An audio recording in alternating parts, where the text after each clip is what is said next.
Hello everybody and welcome to today's video, and in today's video I'll be doing a 2024 election prediction between Hillary Clinton and Marjorie Taylor-Greene. I'm going to go start by labeling all of Clinton's safe states: Washington, Oregon, California, Hawaii, Maryland, DC, Delaware, New Jersey, Connecticut, Rhode Island, Massachusetts, Vermont, New York, Maine's first, and Illinois. Illinois could be likely. She's going to be really weak with black voters, and Marjorie Taylor-Greene's going to be really strong with rural voters. For Marjorie Taylor-Greene's safe state, she gets Utah, Idaho, Wyoming, Montana. Montana could be likely, but I just see Marjorie Taylor-Greene doing well, or I don't see Clinton doing well enough, with rural voters to be able to lose it by a likely margin. It's possible. For Clinton's likely state, she gets Colorado, New Mexico, Virginia, Maine at large, New Hampshire, Nebraska second, and that is it. In Colorado, she's not going to do very well with the Hispanic Latino vote, and Marjorie Taylor-Greene's going to do really well with the rural vote. New Mexico, she's not going to do very well with the Hispanic Latino vote, Clinton that is, whereas MTG is going to do, honestly they're both going to do pretty poorly with oil workers, but I could see MTG doing fairly well just because Clinton is so awful for oil workers. In Nebraska's second, Clinton's not a very good suburban candidate, but she's going to do well enough in the suburbs to shift it, or to keep it likely. In Virginia, probably shift it though. Maybe. In Virginia, MTG is going to do very well with the rural vote. Clinton's going to, tank with black voters. And Clinton's, going to do decent in the suburbs. New Hampshire, Clinton's going to do well off with white rural college educated voters against someone like Marjorie Taylor-Greene, that she's going to be able to narrowly keep it likely. Or actually, she could keep it likely by a fairly similar margin. In Maine at large, fairly similar thing, although it's pretty inelastic, and it's going to vote a little bit to the left, like a 2%-ish to the left of New Hampshire. For Marjorie Taylor-Greene's likely state, she gets Nebraska's first, Iowa, Ohio, South Carolina, and Alaska. And Nebraska's first, she's going to do worse in the suburbs, although it could be safe because she's going to do well enough with rural voters. Iowa, Hillary Clinton's going to do horribly with white rural voters, whereas Marjorie Taylor-Greene's going to do very, very well. Ohio, Clinton's going to do really poorly with the black vote, really poorly in the suburbs, even with Marjorie Taylor-Greene running. I think it could help her, but I still don't see her being a very good suburban candidate. Whereas Marjorie Taylor-Greene's going to do very good with the rural vote, and she's going to do... They're both pretty bad working class candidates, but Clinton's better for the... Or Marjorie Taylor-Greene's better for the working class than Clinton.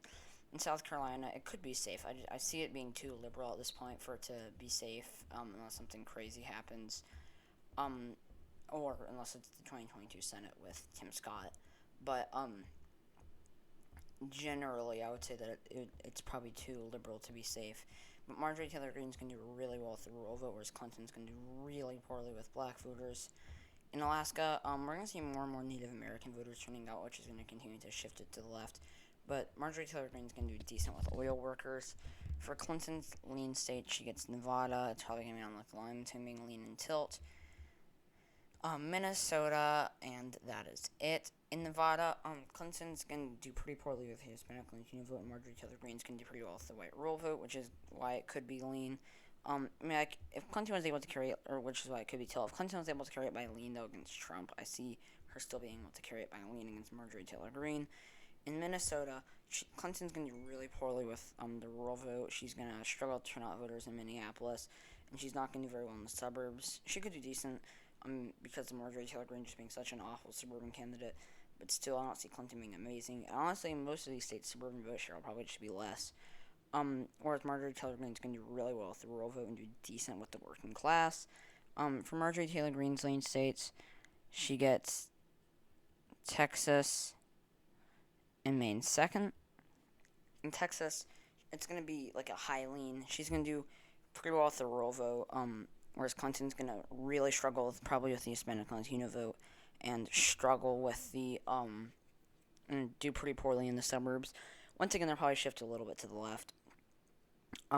Probably shifting it to being a high lean. In Maine's second, Marjorie Taylor-Greene has enough populist appeal. I don't see her being, an amazing candidate, but Clinton's so establishmentarian that she's just going to do horrendously. She's going to, tank, with Maine's second voters. And for the final states, the tilt states, a lot of these states decide this, and a lot of them could go either way. And I'll probably tell you when they could, or I'll probably say it. But for Marjorie Taylor-Greene still at state. She gets Arizona, Florida, North Carolina, Pennsylvania, and Wisconsin, whereas Hillary Clinton gets Michigan and Georgia.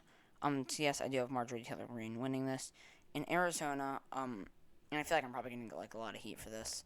But once again, all of these states are honestly could go both ways.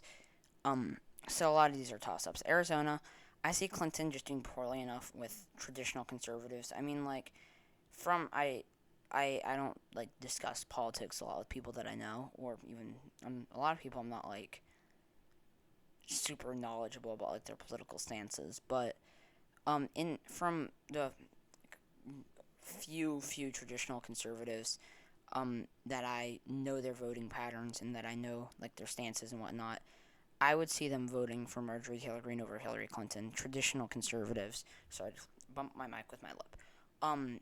So I mean, I see Marjorie Taylor-Greene doing well enough, or I see Clinton doing poorly enough in the suburbs, and I see her struggling enough with Hispanic and Latino voters, whereas Marjorie Taylor-Greene does well enough with the rural vote and suburban voters don't turn out. I see at this point many suburban voters not turning out and many Hispanic and Latino voters not turning out. I could see Clinton doing decent with the Hispanic and Latino vote, but overall she's probably not very strong for the Hispanic and Latino vote. Actually did decent in 2016, but in 2024, I see somebody like Clinton not being strong enough for the Hispanic and Latino vote. But anyways, I see rural voters having a larger share of the electorate and likely giving Marjorie Taylor-Greene a narrow victory there. In Florida, I see Marjorie Taylor-Greene doing well enough with older white voters narrowly. It's going to be hard, but Clinton's just so awful for older white voters. Clinton's going to do decent in the suburbs, but she's just not strong enough. And without the Hispanic and Latino appeal, she's just going to really struggle, and she's probably going to struggle, especially considering the fact that Trump was able to, Trump did very well in Miami-Dade because he labeled Joe Biden as a socialist. I think that Marjorie Taylor-Greene may actually be more effective at doing that, which would probably help her and narrowly give her the victory. In Georgia, she's going to do very well with the rural vote, whereas Clinton's going to do horrendously for black voters, which is going to cost, or it's going to cost her to say no. She's going to do well enough, but she's going to do horrendously with black voters, so she only narrowly carries it. It could honestly go to Marjorie Taylor-Greene. This is another one of those very competitive states that could kind of go either way.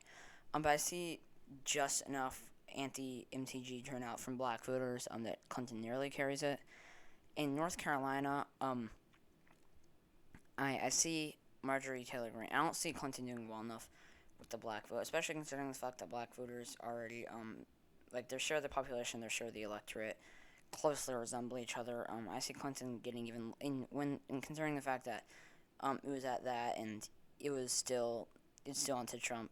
With someone as bad with black voters as Clinton, even with someone like Marjorie Taylor-Greene, I see her struggling enough. And Marjorie Taylor-Greene doing well enough with the working class and doing well enough with the rural vote, and Clinton only narrowly doing better in the suburbs. To give it to Marjorie Taylor-Greene. Wisconsin, I feel like Pennsylvania will be closer to being. It's hard to tell, but they're both kind of hard to tell. In Wisconsin, Clinton's going to do fairly poorly in suburbs. She's going to do horrendously with the black vote. She's going to do really poorly with the working class, whereas Marjorie Taylor-Greene's going to do well enough with the working class and do well enough with the rural vote to be able to carry it. In Pennsylvania, Marjorie Taylor-Greene is going to do well enough with the rural vote. Pennsylvania is practically a toss-up, which is kind of funny because it decides the election. I see Marjorie Taylor-Greene doing well enough with rural voters and Clinton doing poorly enough with the working class and doing poorly enough with the black vote. That Marjorie Taylor-Greene carries it. Once again, Pennsylvania could go either way. It really could. It'll be very competitive. But I'm gonna narrowly give it to Marjorie Taylor-Greene because I think she's narrowly. I probably think she's probably narrowly favored there. In Michigan, Clinton is gonna struggle with black voters. She's gonna struggle with the working class. She's gonna struggle in the suburbs. But in a state like Michigan, it's a little bit more liberal. I think that she's going to do well enough with black voters to get just enough turnout to narrowly carry it. Michigan's also going to be very close, probably. So yeah, thank you guys so much for watching this video. If you enjoyed it, please leave a like below. Or if you didn't enjoy it, which I'm assuming I'm going to get a lot of heat for this prediction, because I feel like I could be completely wrong, but I feel like most of you disagree with it. If you disliked it, leave a dislike. Stay tuned for my next video tomorrow. Subscribe to my channel if you haven't already. Please comment your suggestions down below. And I'll see you all tomorrow. Bye.